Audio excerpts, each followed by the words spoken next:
Rick Rule for Rule Investment Media and the Rule Classroom, sponsors of the Natural Resources Investment Symposium, held July 7 through 11 in Boca Raton, Florida, or from the comfort and convenience of your own home via live stream. It's important for you to note a few things about the conference. The first is that we will give you over 50 hours of very intensive programming in 4 days, more than you can possibly absorb. To get your money and your time's worth, you will have access to the conference recordings for a year, and you'll need them because we're going to give you more information than you can absorb in the time that you have to absorb them. To that end, we are interviewing all of the speakers and all of the exhibitors so that you have the ability to study them before the conference, to allocate your time and, much more importantly, your capital efficiently. Note that every public company exhibitor at the conference is owned in accounts owned or managed by myself. This is your guarantee that every single exhibitor there has been vetted. At every other investment conference I know, the qualification to be an exhibitor is merely a check that cashes. They're regarded as advertisers. We regard our exhibitors as content as well as advertisers. Note further that whether you attend via live or live stream, that your tuition comes with a solid gold money back guarantee. If you don't think that I have earned the price of admission, I will give you your admission back. The reason that I'm able to do that is because we work before the conference to introduce the conference to you and make it a more valuable conference. To that end, today's interview is with Roger Lemaitre, who is CEO of a new uranium company, Homeland Uranium. Those of you who followed me for a long time know that I've been around the uranium market and have had a fondness for it for a very long time. Roger, thank you for a lifetime of service to uranium investors, but thank you in particular for your support of the Natural Resources Investment Symposium. Well, we're honored to be a part of it, and it makes me feel really old when you say I've been around for this long. But it's true. It's been 25 years in the uranium industry, amongst longer career. Let's start with that, Roger. Tell us something about yourself, and in particular your career in uranium, and more specifically, U.S. uranium. Where did you come from? How did you get your expertise? What is that expertise? Well, my expertise started back in 2000 with Cameco, when the market was so weak and people weren't being found anywhere, that I actually replaced somebody who unfortunately had passed away, and that's how you got a job in the uranium industry back in 2000. I worked with Cameco in the Athabasca Basin for many years before I took over their exploration management of Saskatchewan, and then subsequently involved in their global portfolio, which included the United States. And I was, for a very brief period of time, a couple of years, involved in their mergers and acquisitions team. So we looked at an awful lot in the last run of the cycle of the U.S. projects. I tried our very best to help out the Cameco U.S. on things, but I've been involved in discoveries, not so much in the United States, because we never did actually move too far forward in Cameco with that, because they did have assets that were producing at the time, and they were in a good spot. But looking at other opportunities in the Four Corners areas and then down in Texas as well. So I've not run a project in the United States in terms of a mine scenario setup, but I'm certainly well versed in the challenges of the U.S. uranium industry, having operated projects there in the past. So to summarize, you were an exploration executive with the biggest and most successful uranium company on the planet. And in addition to that, you were involved in uranium investment as a consequence of being in the merchant and acquisition side. Is that an accurate summary? Yeah, I think so. And then after my time at Cameco, I did 9 years with a company called UEX Corporation, which was primarily focused in Canada. But we did sell off to UEC, and we did do our due diligence on their U.S. assets as well. Roger, tell me something about the other people. You have to assemble a team to run a company like this. Tell me something about the people that are involved with you. The board of directors for this company is just far beyond what I was ever hoping for when we started this company, up in terms of the who's who in the capital market space. So our chair of the board is Eugene McBurney. He's a legend in capital market space. Mark Christensen, been around forever. We have Rob Suchuk, who was sort of right-hand man of Paul Matisek for many years as well, with Energy Metals and their subsequent $2 billion plus assets of the United States projects. We have Andrew Tunks, who's maybe not as well known in the North American markets, but certainly well known with his time at ACAP over in the Aussie markets. And we have the former president and CEO, Mr. McElroy from Fission, who just sold off to Paladin. So these guys cover all of the things you need to know when it comes to capital markets, development type projects, and M&A. They're a fantastic group of people for sure. Tell us what you're trying to accomplish in the uranium business, and tell us something about the starter pack of assets that you have now. Tell us how you intend to grow. Yeah.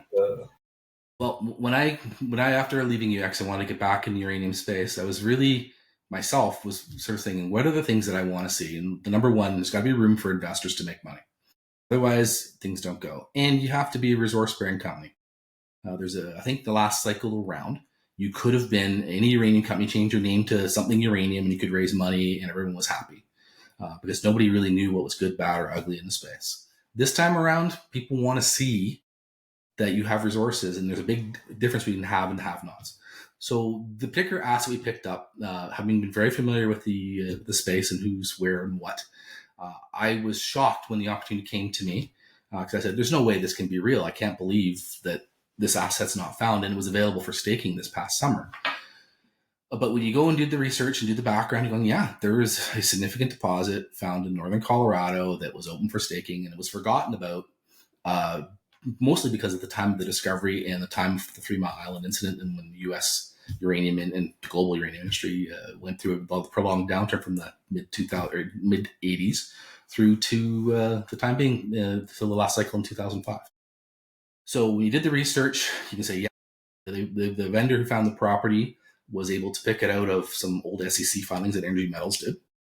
We were able to confirm that the land was the same land. We were able to buy the data package that from a vendor as well. And we do have a property that has 35 million pounds historical resources found by WMR back in the late 1970s. It was forgotten about because it was never really public information. And my understanding is that while you're extremely excited about this asset, that you intend to grow, that you see opportunity in the U.S. to acquire other misunderstood assets and fuse them, if you will, to cause a greater whole. Is that an accurate assessment? I think that's a very accurate assessment, and it comes with being underpinned by a quality asset to start. I absolutely agree. There are things in the United States that are harder to find out, just like this project. You spend some time, get to know the right people, and look at things the right way, and there are ways to add value here and build a significant resource base in the United States. And I believe that as the uranium world becomes more regional versus global, and particularly North America, there's a real need for pounds that can come out of the ground in a reasonable period of time that won't be on a forever development track. And U.S. pounds are really valuable because of the exposure that the U.S. has to uranium. Let's talk about that. You spent a lot of time in the Athabasca Basin, which we describe as the Saudi Arabia of the uranium business. Tell us why you chose your maiden voyage as a company CEO in the U.S. rather than in Canada or Kazakhstan or some other place. What is it about U.S. uranium or U.S. geology? How is it that Homeland came to be U.S.-centric? Two key reasons. One is there's a resource that we can work on and to bring forward that has the potential to be in the low-cost half of the curve. And I think you have to be in the low-cost half of the curve to have any shot at being a producer, period, in the uranium space. The Athabasca is great. To me, it's kind of like, and having spent a lot of time there, to get land in the Athabasca today is extraordinarily expensive. It's at a very, very high premium. There's not a lot of room for investors coming into the stock to see value appreciation. And yes, you can hit a grand slam home run for sure in the Athabasca Basin, but it's kind of like being blindfolded and having a major league pitcher throw at you and you're hitting it with a wiffle bat. It can be done, but it's hard. Whereas in the U.S. uranium, I think projects are a little farther along the line and are closer to development with the right people doing the right work. And when I was coming up in the uranium business, the United States was the worst place in the world in a political sense. Remember 98, 99, 2000, 2001, when you talked about uranium in the United States, the regulators' minds went to Hiroshima, Nagasaki, Hiroshima, 3 Mile Island. Now the political climate, local, state, and federal has changed. Can you talk a little bit about the regulatory climate that you see, the acceptance of uranium mining that certainly wasn't there when I was coming of age? Oh no, you're absolutely right. I don't recall in the 25 years I've been in the business globally, never mind in the United States, nuclear power for whatever reason it might be, whether it's cleaner energy, energy sovereignty, and everything in between, has been accepted as it is today. The need for baseload, reliable sort of electricity. If you're depending whether you think you need power, you need power from all the different sources, and nuclear is certainly one. In the U.S., I think the exposure we've seen going all the way back maybe 6-7 years ago when the Section 232 discussions were going on, and how exposed the American electrical system is, particularly nuclear power, to non-domestic sources of uranium, has really spurred an interest in that sort of process going forward. As we see things in the last 3-4 years get even more challenging, to be able to bring uranium in easily and cheaply into the United States has certainly become a lot riskier than it used to be. Even in the last 6 months, you've seen a complete change, and I'm of the view that you're going to see very few Kazakh pounds come west a decade from now, even maybe as little as 5 years from now, as these long-term contracts roll over and Kazakhstan has pivoted completely towards China.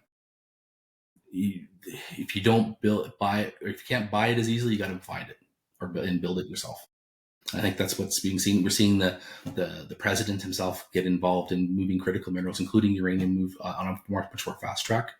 And it's all about energy sovereignty. Roger, investors like me and investors around me have been involved in the uranium space for a very long time. To the extent that they're interested in learning more about Homeland Uranium before they come to the conference, who specifically is the person that they contact, and how exactly do they contact that person? I'm definitely the right person to talk to. We do have someone who handles our IR, but contact me directly.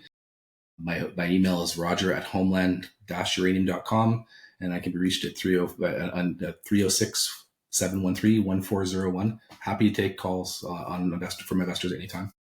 Ladies and gentlemen, you heard the right answer. Talk to the boss. He wants to talk to you. He's eager to let you know what he's doing. It's important that those of you who are interested in interacting with our exhibitors do so before the conference. You'll only have 50 hours at the conference. Arrive there whether you come via live or live stream, armed to allocate your time and more appropriately your capital more efficiently. Roger, thank you for 2 decades of toil on behalf of uranium investors, particularly one named Jerk Rule. And thank you, too, for your ongoing sponsorship and support at the Natural Resources Investment Symposium. We look forward to hosting you in Boca Raton. I look forward to seeing you and everyone on your investment team and your investors.